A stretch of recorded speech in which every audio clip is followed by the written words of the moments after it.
नमस्कार मित्रों, मेरा नाम यज्ञेश दवे है और जनता के विचार में आप सबका स्वागत है।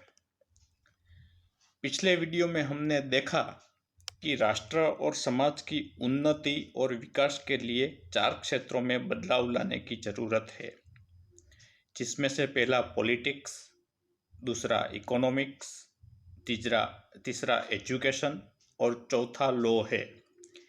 तो आइए सबसे पहले हम बात करते हैं पॉलिटिक्स में जरूरी बदलाव की। पॉलिटिक्स की बात सबसे पहले करना इसीलिए भी आवश्यक है क्योंकि आज हर एक क्षेत्र पॉलिटिक्स से प्रभावित हो रहा है, फिर चाहे वो एजुकेशन हो, कोर्ट कचहरी हो, एनजीओ हो, ट्रस्ट हो, मंदिर हो या मस्जिद, यहाँ तक कि आपकी और मेरी निजी जिंदगी भी पॉलिटिक्स से प्रभावित हो रही है। पॉलिटिक्स में जरूरी बदलाव की चर्चा करने से पहले हमें यह समझना होगा कि परिवर्तन की धरी किस तरह घूमती है और इसमें पॉलिटिक्स का स्थान कहाँ पर है।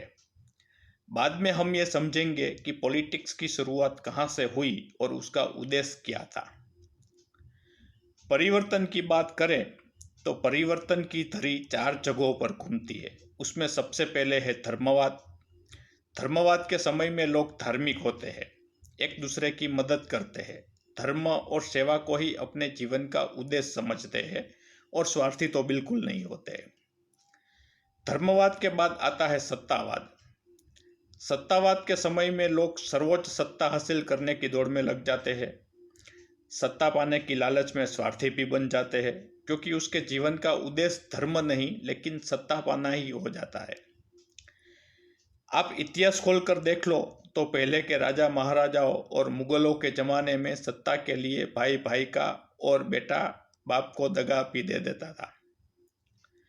सत्तावाद के बाद आता है संपत्तिवाद। संपत्तिवाद में लोग सत्ता को छोड़कर संपत्ति के पीछे दौड़ लगाते हैं। आज हम जिस युग में जी रहे हैं वो संपत्तिवाद का ही युग है और यही कारण है कि धन और संपत्ति के लिए बड़े बड़े राजकीय नेता अपना पक्ष बदल देते हैं। कोई राजकीय पार्टी का अध्यक्ष वर्षों से फैमिली मेंबर से ही चुना जाता है क्योंकि वो संपत्ति दबाकर बैठे हैं। बड़े बड़े उद्योगपति और धनिक लोग किसी भी वक्त सरकार को गिराने की और बनाने की शक्ति रखते हैं क्योंकि उसके पास धन है, संपत्ति है। लेकिन ये संपत्तिवाद भी कायम नहीं है। जी हाँ, मैं फिर से एक बार कहता हूं कि संपत्तिवाद भी कायम नहीं है। संपत्ति के बाद आता है शक्तिवाद।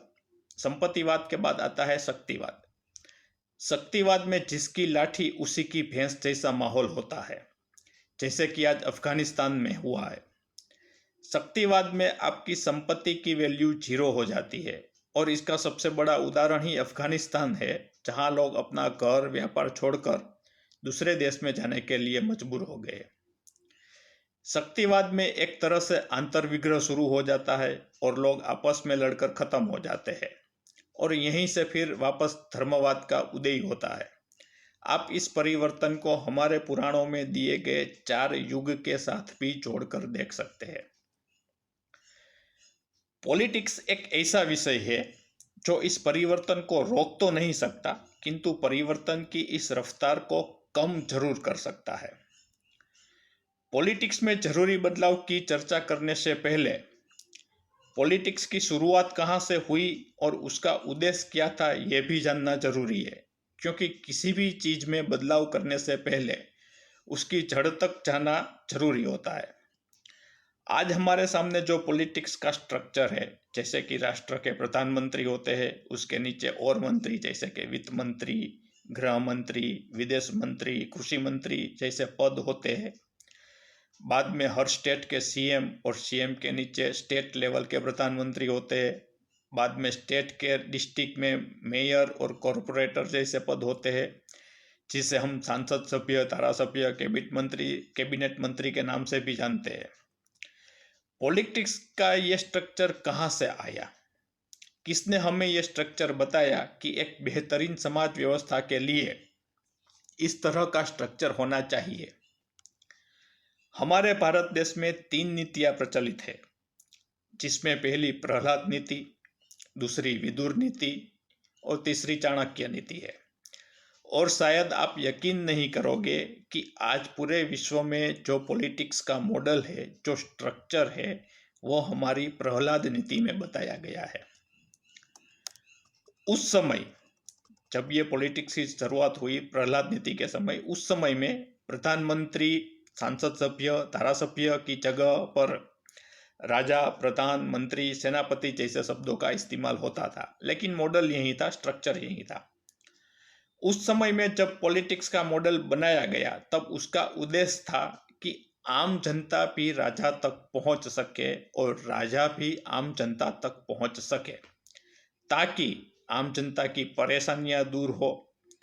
उस समय में यह मॉडल सफल था क्योंकि उसका उद्देश्य जनता की सेवा करना था, सेवा परमो धर्म था, उसकी परेशानियां दूर करना था। राजनीति से जुड़ा हुआ हर एक पदाधिकारी लोगों की सेवा को ही अपना उद्देश्य समझता था।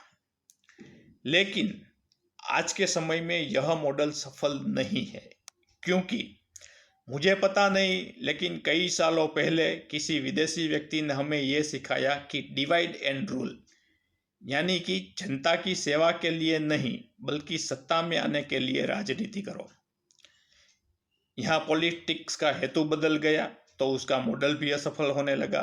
पहले राजनीति का उद्देश्य था सेवा परमो धर्म, और आज राजनीति का उद्देश्य है डिवाइड एंड रूल। पॉलिटिक्स में सबसे पहले बदलाव यहीं से करना जरूरी है। हमें हमारे राजकीय नेताओं को डिवाइड एंड रूल जैसी भटकी हुई पॉलिसी पर से सेवा परमो धर्म जैसी सही पॉलिसी पर लाना चाहिए। और ये केवल भारत देश का प्रश्न नहीं है, पूरे विश्व का है। अमेरिका, रसिया, चाइना, जितने भी राजकीय नेता विश्व में है, वो सब भटकी हुई पॉलिसी पर ही काम कर रहे हैं। भटकी हुई पॉलिसी पर काम करते नेताओं को सही पॉलिसी पर लाना इतना आसान नहीं है, किंतु मिलजुल कर प्रयास और मेहनत करें तो असंभव भी संभव हो सकता है। अगले वीडियो में हम देखेंगे कि किस तरह से हम अपने भटके हुए नेताओं को सही पॉलिसी पर ला सकते हैं। तब तक आप चैनल को सब्सक्राइब कर लीजिए और आप अपने अपने सुझाव को कमेंट बॉक्स में लिखकर भेज सकते हैं। और एक खास बात कि मेरी लिखी हुई बुक कलयुग में ईश्वर समीप, जो कि अमेजोन और फ्लिपकार्ट पर अवेलेबल है, हम उसकी भी चर्चा करेंगे। तो जिन लोगों को आध्यात्मिक चर्चा में इंटरेस्ट हो वो भी इस चैनल को सब्सक्राइब कर लीजिए। तब तक के लिए जय भारत।